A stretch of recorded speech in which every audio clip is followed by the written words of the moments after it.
From the I don't know what to say. I'm just speechless. to the I can't believe it. we see all sorts of life-changing moments at McKinney Competitions. How would you react? Cars, houses, tech bundles and more from just £2 a ticket. No purchase necessary. For competitions, rules and conditions, see mckinneycompetitions.com. The photograph that always stands and sticks out in my mind is the one of, which is in the exhibition as well, is the large fire at Walkers and that in the town 74, where I arrived after hearing the news on the late news that there was a large fire in Armagh, and I grabbed the camera, 2.25 square camera, one film, 112 exposure film, and drove up to Market Street. When I got out at the top of Market Street where the Church of Ireland is, the heat hit me from, it was so intense.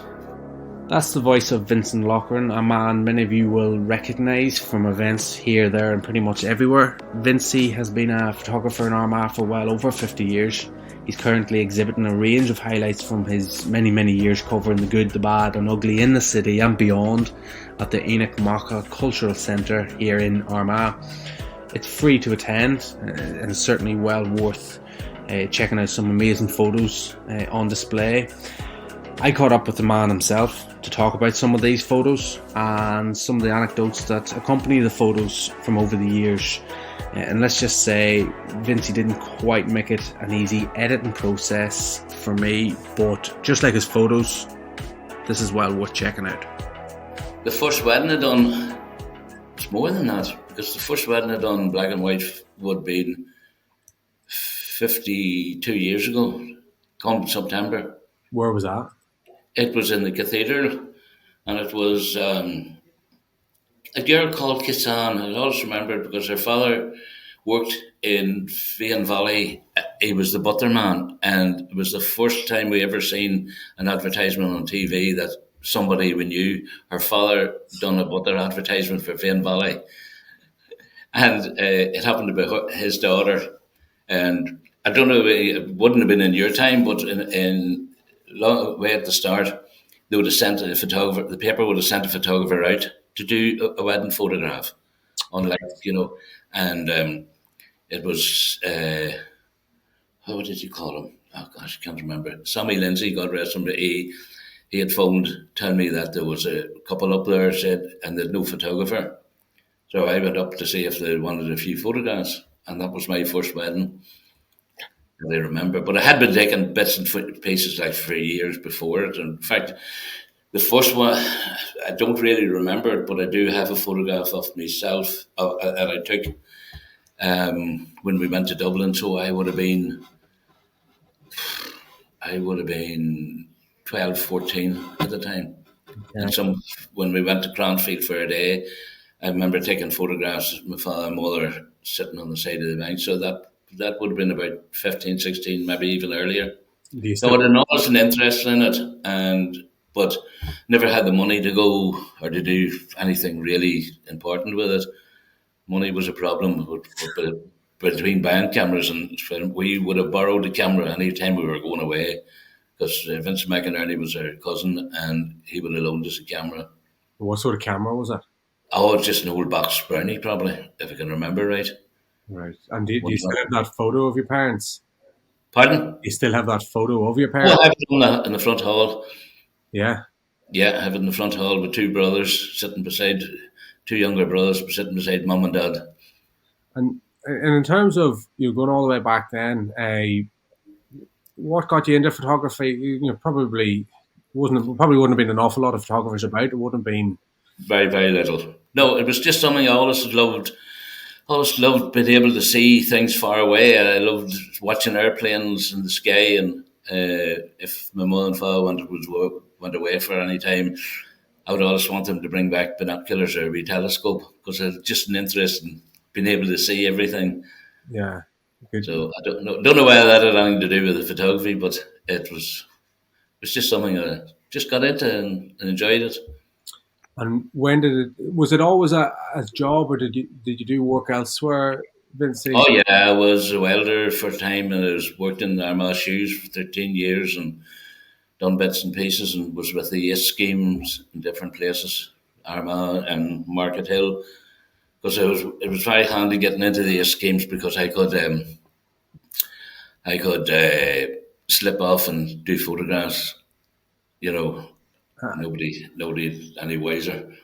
And what was the, if you can recall, what was the first photo that you took that either maybe got wider recognition, or you thought, wow, this is, and I'm sure probably that first photo, like you said, you've got it hanging up in your home house, was a wow photo, and looking back on it probably is. But what was the first photo that you thought was something The, special? the photograph that always stands and sticks out in my mind is the one of which is in the exhibition as well, is the large fire at Walkers and that in the town '74, where I arrived after hearing the news on the late news that there was a large fire in Armagh, and I grabbed the camera, 2.25 square camera, one film, 112 exposure film, and drove up to Market Street.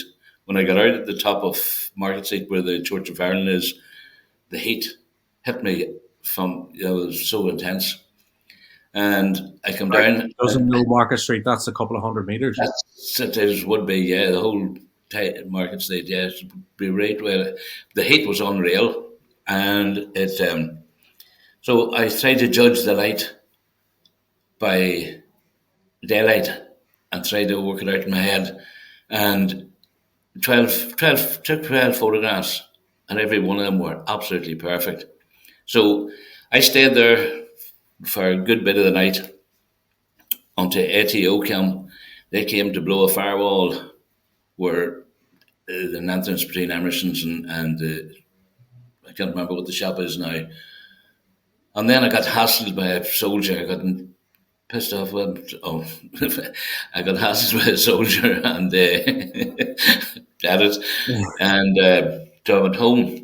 So the next morning, I got a phone call from Vincent Loughran, got arrested him, and he says, "Were you out last night?" And I says, "I was." He said, "Did you get any photographs?" I says, "I don't know. The film's still lying in the camera."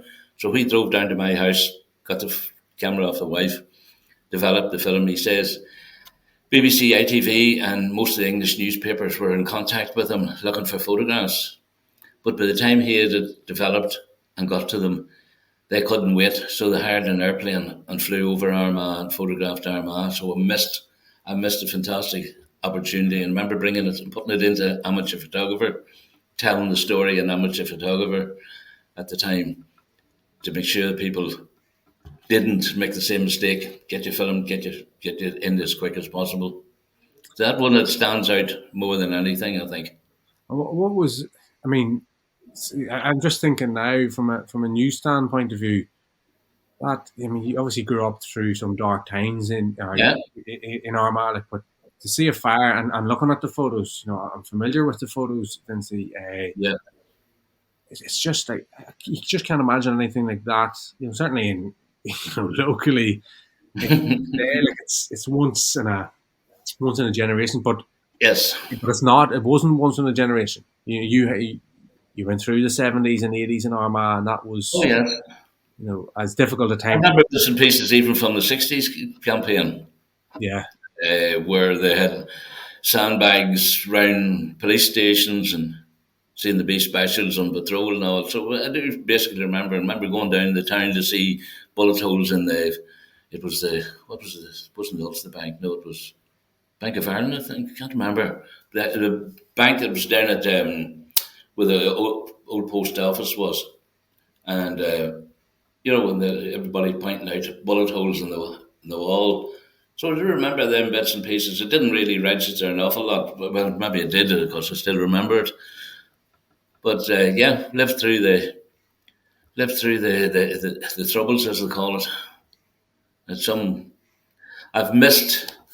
I avoided three major bombs, so I did in my time. how do you Well, the first one that I do remember was at the, what did you call the bar? Was it the Castle Bar? the top of Castle Street. Uh, I would have got most of my work from the pubs or from the clubs. I'd have been out, and people would have got me to do. That's where I would have got 90% of my work. Do first communions or do house photographs. So I was to go. I was to meet somebody at. I can't remember. Let's say 7:30. I can't remember what time, and I sat on the edge of the seat looking at something on television, and the wife kept saying to me, "These people will be waiting on you." I said, "It's all right. They'll still be there." And before I got to it, that bomb went off. So, and then the aftermath of it. The next one was I was going home. I had been about minute and a half from my own house, where a bomb went off at a tire factory, tire place on the Legal Road, and blew a car across the road. Then the third one, the most important one, was at the Electricity Board offices now in Dublin Street, where the housing executive is. Okay. I was born in Dublin Street and I lived in Dublin Street till I was married, and I would have been in at my father's house and come up around the corner, going around the corner left, heading towards where the health centre is now. So, and I probably was nosy. I'd probably been looking up towards Larry Lawler's. I'm nearly sure I did. I'm flying around the corner and there was a car sitting parked badly. I said to myself, "That's Tire Wee Mini."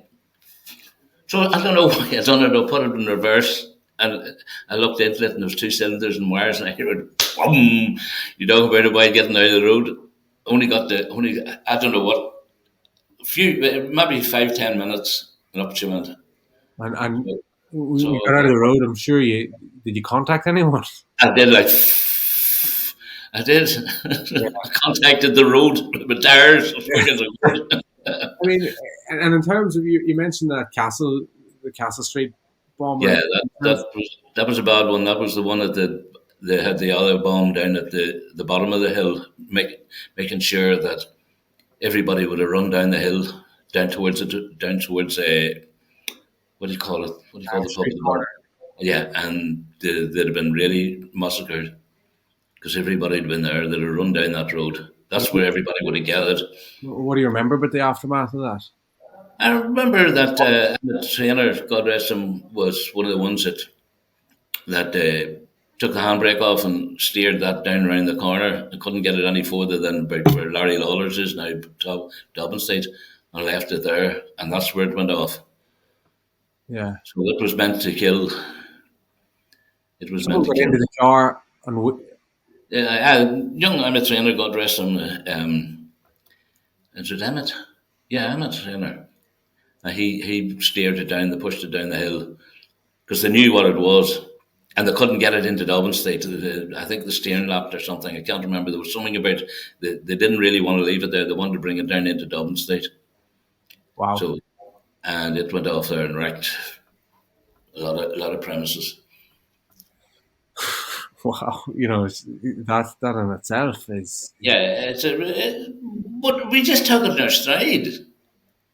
Even if you're going anywhere, you were going anywhere, you left at least a half an hour extra because you knew it was going to be a road check. I remember taking, when I worked with Armagh Shoes, I remember taking an Englishman. He was our boss, and I would have been doing the messages, and I would have done the driving. I would have went and picked him up at the airport. I left him at the airport, and he English, very strong English accent, and I took my car, and we were stopped coming off the motorway or somewhere. We were stopped anyway, and the soldiers started to grill me, and I remember him, whenever we finally let go, he couldn't understand this. Why were they doing this to me? I says, well, the point is, I explained to them why. I says, it never happens to me. I says, I know, but as soon as you open the window, you have an English accent. They don't bother with you. That's why they don't bother with you. But I says, we get hassled. Oh, many a time we got hassled. I don't know why. It was just silly. I can remember one boy really asking the most stupidest questions, trying to get a rise out of me, and the rest of the policemen standing beside him laughing at me. You know, and I said to myself, "What the hell?" You know, they didn't realise that when it was all over, they were all walking about the street like I knew them all. Like, well, what they done it for, I don't know. Times have changed, though. Times have changed dramatically, and thank God for it. It started the time the Queen come and give us city status back. I I had asked the paper, the newspaper, the Gazette, to can I go and photograph for them? So it was myself and young Villiers. I don't know if he was there in your time. It's probably not. And so I got there and started to take photographs from then on for the council. So what I done was I followed the mayor for a year and then produced an album for them at the end of their year. This went on for 19 years. But it was good crack. The amount of people that I met over that period of time, people that I never would have met, I got photographed with. I used to call it my ego wall. I used to have it full of photographs of people that I'd met over the years. Who sticks out? Terry Waite, John McCarthy, most of the politicians, Mullen, photographed President Clinton when he come, photographed John Major and two prime ministers, the Queen, Prince Philip, Charles twice, Diana. So, I've photographed loads of people. Where'd you get Diana?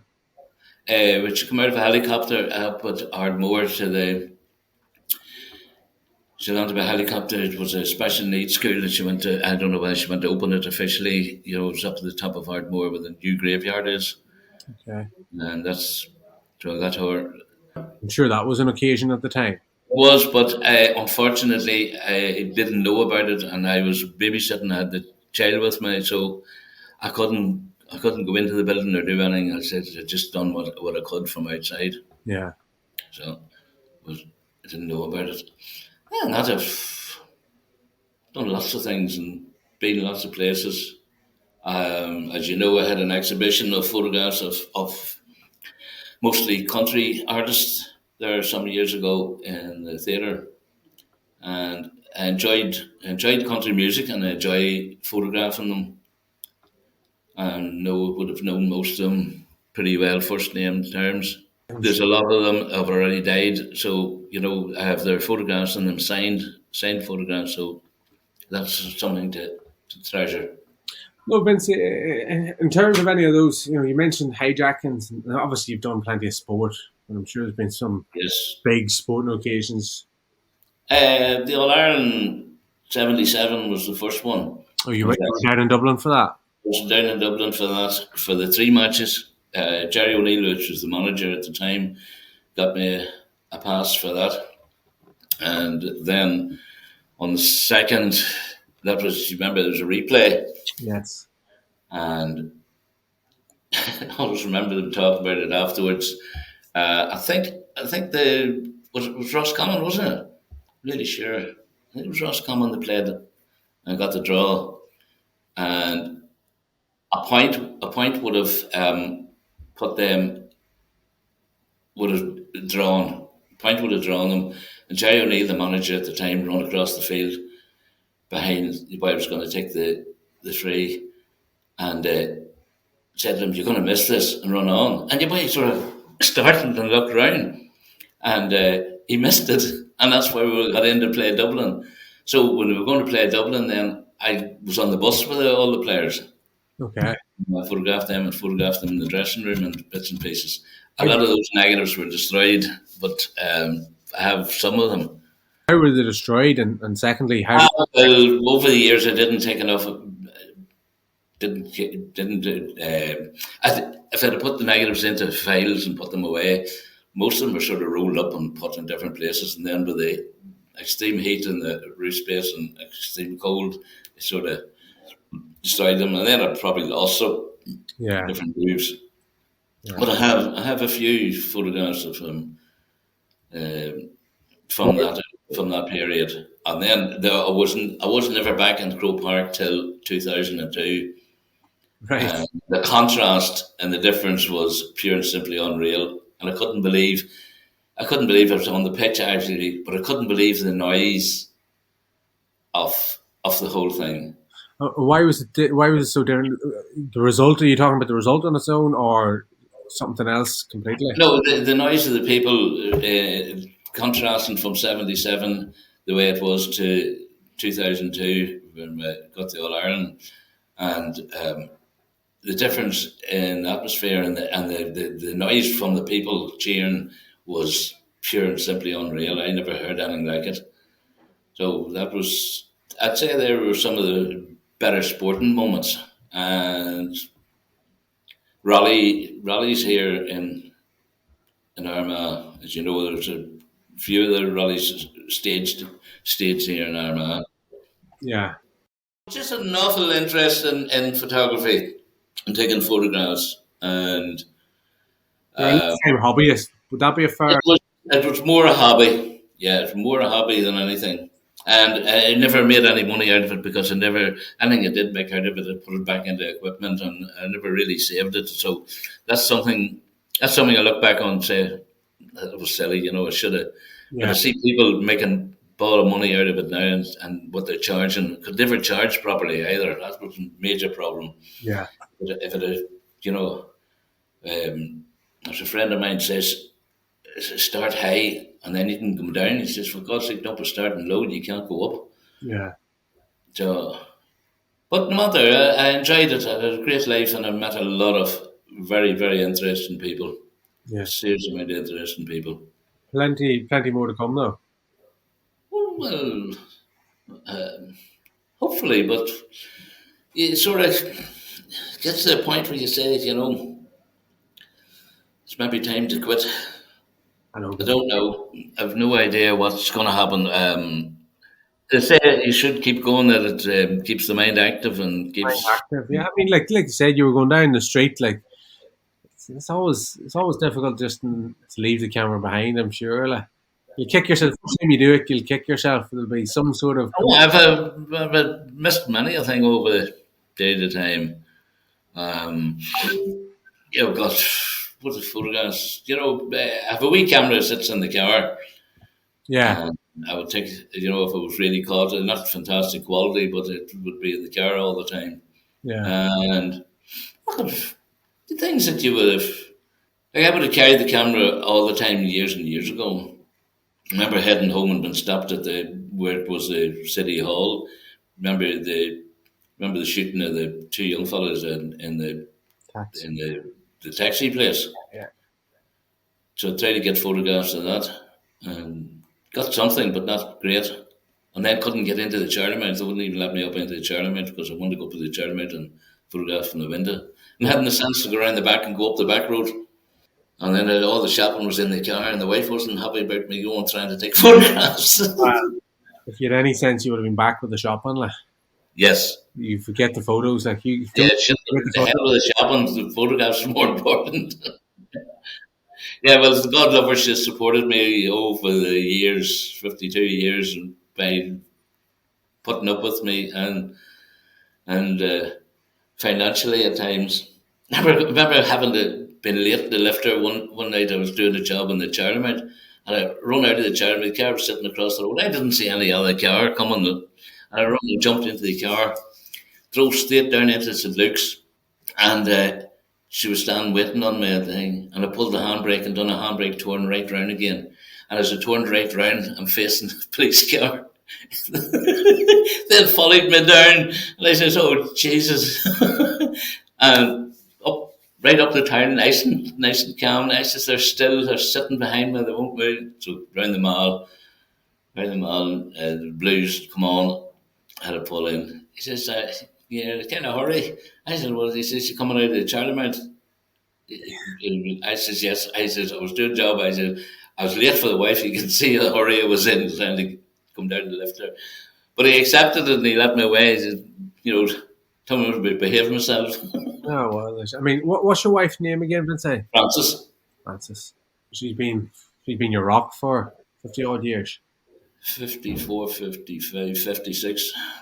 You better get that right. Yeah, well, I was going about 4 years. We're married 52. I was seeing her across the dance floor. I was going with, I just finished with a girl that used to knock about with her. And, You were seeing a girl that used to knock about with her, well, I just finished with her. right? And she knocked about with her and her sisters and seen her across the dance floor in St. Luke's. Jesus, I love that girl. I'm going to take her out. Took her home, and the rest is history.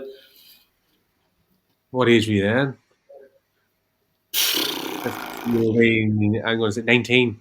25, 24, 26, 22, 21, 22. I was married at 50. Married when I was 23. Married at 23 and took 4 off that. 19. 19. I was only 19. Yeah. I'm doing my math on the top of my head here, Vincy. 19. Yes. Fuck me. So if you're married 56 years, I'm going with her for 60. You can't be with her for 60. I'm not with her 60, 54, 56. I know we're 56 years. You've known her 56 years. Yeah, I'm only married 52 this July. Coming up to 52. I'll get it out of you, Yetla. Yeah. That makes sense. But no, all joking aside, that's for how you go on list.